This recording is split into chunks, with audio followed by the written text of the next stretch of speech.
Welcome to the Great Basin Fire Potential Briefing for Tuesday, June 15th. Over the next few days, we will continue to be dealing with record high temperatures over the area shaded in red over the southern and eastern half of the Great Basin. These temperatures will eventually be pushing west and north as we move through Thursday through Friday.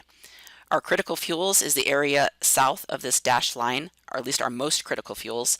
And we also have stronger winds to continue to deal with today over parts of central and eastern Nevada into western Utah, where gusts will be around 35 or 40 miles per hour with very low relative humidity. Also over the southern half of the Great Basin, where we have all our large fires, we will continue to not only be dealing with the record heat, but also single-digit and low single-digit daytime relative humidity and poor overnight recoveries. Lightning will begin in the region over the southern portion of Utah into the Arizona Strip. This will be more of a pre-monsoon push, so a mix of wet and dry, but again, a big risk for lightning and new starts, especially with our critically dry fuels. Over the last 24 hours, we've seen no lightning or precipitation across the area. You can see where our fires are located across the Great Basin. Over the last 24 hours, we've had a reported 16 new fires for 2,800 acres. Our open circles show where our larger fires are and our team fires. Over the last 7 days, we've had very dry conditions over the southern half of the Great Basin, which has been continuing for the last couple of weeks, as shown in the map on the right.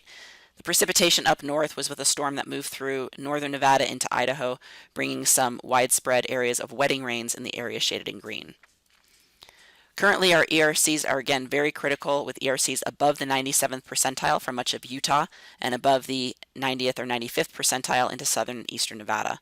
Even in the far north, due to warm and dry conditions, we have seen ERCs continue to rise above the 80th percentile. Here's a few of our ERC charts. You can see up north in Idaho the significant rise. Some areas are approaching near records for the time of year over southern and eastern Idaho. Further south into Utah, ERCs have been at records for quite some time with the very hot and dry conditions. And over eastern Nevada, we are seeing again conditions continue to rise with ERCs approaching that 90th percentile. Our live fuel moistures have been critically low, especially over the southern half of the Great Basin in Utah, where those sagebrush fuel moistures are near record lows. Further north and west, sagebrush fuel moisture is generally just below normal, but has dropped to critical levels in many areas of Nevada. We still have a fuels and fire behavior advisory out for much of Utah into southern and eastern Nevada in the area shaded in red for, again, the significant and exceptional drought across these areas, along with our record low fuel moistures and pinyon juniper die-off.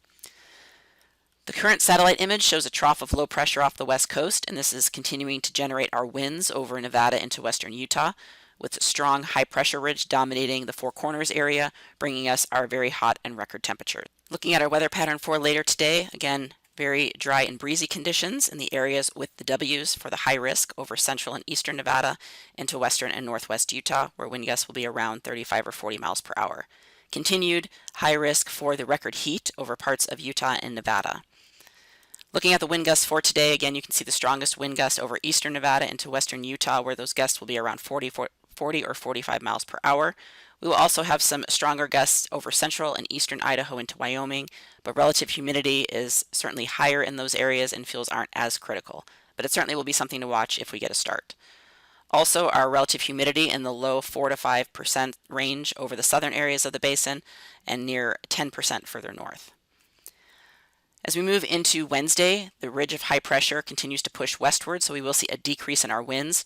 Still somewhat breezy over the central areas of the Great Basin, but nothing quite as strong as what we've seen. We will continue with those record temperatures across Utah and then eventually spreading further west and north into Nevada. Again, those wind gusts still remain breezy across Nevada, but gusts more in the 25 to 30 mile per hour range, certainly nothing as strong as what we've seen. Also could see some breezy winds still over the Uinta Mountains. Otherwise, continued low relative daytime humidity.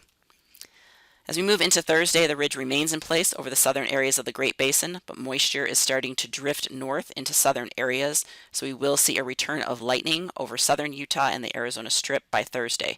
We could see a few isolated storms develop on Wednesday in this area, but certainly greater coverage by Thursday. So that will be an increase in fire potential for the potential of new starts and also gusty outflow winds, not only affecting new starts, but also our existing condition or existing incidents over southern areas of the basin. On Thursday, we still have some breezy winds over northern Nevada, but again, more in that 25 to 30 mile per hour range, but single-digit relative humidity in those areas. Otherwise, a lighter wind flow where those thunderstorms will be located, but still very dry conditions. Forecast amounts of precipitation are shown here for the 3-day, and this is again mainly for Thursday with that return of lightning. Just a few spits of precipitation possible. Right now, the heavier precipitation, or at least any potential of wetting rains, will remain further south and east of the basin, but we could see some light rainfall, but again, mostly hit or miss and certainly not very widespread to affect our fuels. By Friday, we see that moisture start to creep a little bit further north into eastern and northeast Nevada and continue across Utah. So we do have high risk for lightning extending further north into eastern Utah and also including parts of northern Ely into the Elko area. So again, it'll be these areas that'll see a mix of wet and dry storms, probably a little bit drier for eastern Nevada, but right now we're not expecting any significant moisture anywhere. By Saturday, we see a trough of low pressure to move across the north, so that will push our thunderstorm activity just really into Utah. So again, continue that high risk and extend it a little bit further north into western Utah for Saturday. And by Sunday, it looks like we're seeing drier northwest flow to push that lightning activity to our south and east, but this also means that we will see potentially some breezier winds, but also a shift to the northwest for any of our ongoing incidents and drier conditions. So again, lightning will last for a few days, but then a return to drier conditions and warmer temperatures. On Monday, we will see again that ridge continue to dominate for drier conditions for the area. We do have a weak disturbance moving into the northwest, which may bring some lightning to eastern Oregon. We'll watch those areas in the north, but right now it looks like that lightning threat should remain to the west. Forecast amounts of precipitation not much different than the 3-day. Again, any thunderstorms we see in the Great Basin from Thursday through Saturday look to be a mix of wet and dry, but really more on the drier side, with any precipitation being very spotty. The 8 to 14-day outlook from June 22nd to the 28th shows warm and dry conditions for the Great Basin, so not really seeing any of that monsoon moisture develop truly to push into the Great Basin yet, but we'll be watching for late June into early July. That concludes our webcast for today. Check back tomorrow for the latest updates.